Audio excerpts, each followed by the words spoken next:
Selama kita menulis tentang Indonesia masih harus menggunakan Wakanda, maka skor kita masih rendah. Selama kita masih harus menggunakan nama-nama selain kita sendiri untuk mengungkapkan apa yang menjadi pikiran kita, maka skor kita masih rendah. Jadi, baik, sebelum saya lempar ke teman-teman yang ada di atas, saya ingin kembali lagi ke Slido, ke polling tadi, karena saya ingin mengajukan pertanyaan ini, karena ini pertanyaan yang juga paling tinggi diminta untuk dibahas. Yang tadi adalah kebebasan berpendapat. Saya masih pakai patokan yang tadi. Boleh saya minta kebebasan berpendapat? Mas Andi, saya akan bertanya itu, dan pertanyaannya sederhana saja, soal kebebasan berpendapat, Mas. apa tuh?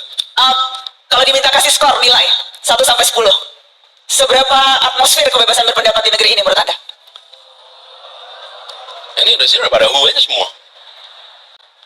Selama kita menulis tentang Indonesia masih harus menggunakan Wakanda, maka skor kita masih rendah.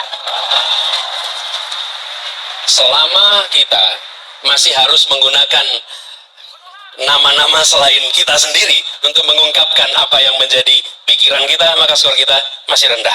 Jadi sudah tidak boleh lagi ada rasa takut dalam berekspresi. Ini ya, demokrasi di kampus ini kita memperjuangkan kebebasan berbicara.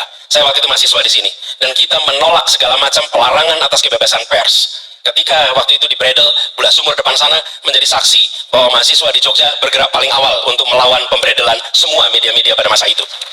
Hari ini, kampus ini harus terus juga begitu. Jadi menurut saya, kebebasan berpendapat hari ini di Indonesia sedang bermasalah. Jadi nilainya berapa, Mas? Skor angkanya mungkin sekitar 5 dan 6. Ya. 5 atau 6, Mas? Karena kalau 6 udah lulus, 5 tuh nggak lulus, Mas. Ada juga nggak lulusnya 7. Jadi ini 5. Kalau begini, angka itu ya bisa meredusir kompleksitas, ya. Jadi kita bisa terjebak di dalam kuantifikasi. Nanti bisa menyebut 7, 8, nanti itu apa sen saja.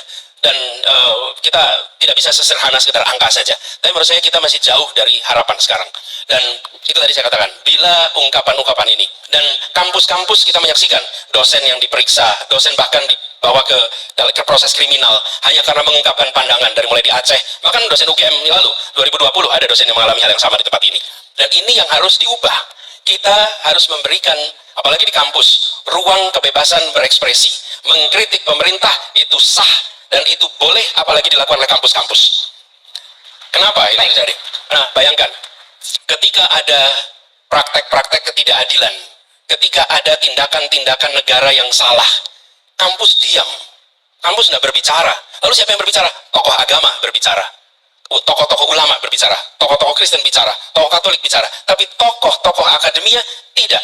Dan ini terjadi kenapa? Karena kita ada perasaan khawatir. Ini harus diubah. Jadi kebebasan berbicara nasional, tapi juga menurut saya yang paling penting dikembalikan adalah kebebasan berbicara di dalam kampus-kampus harus dikembalikan. Baik, terima kasih, kita tepuk tangan untuk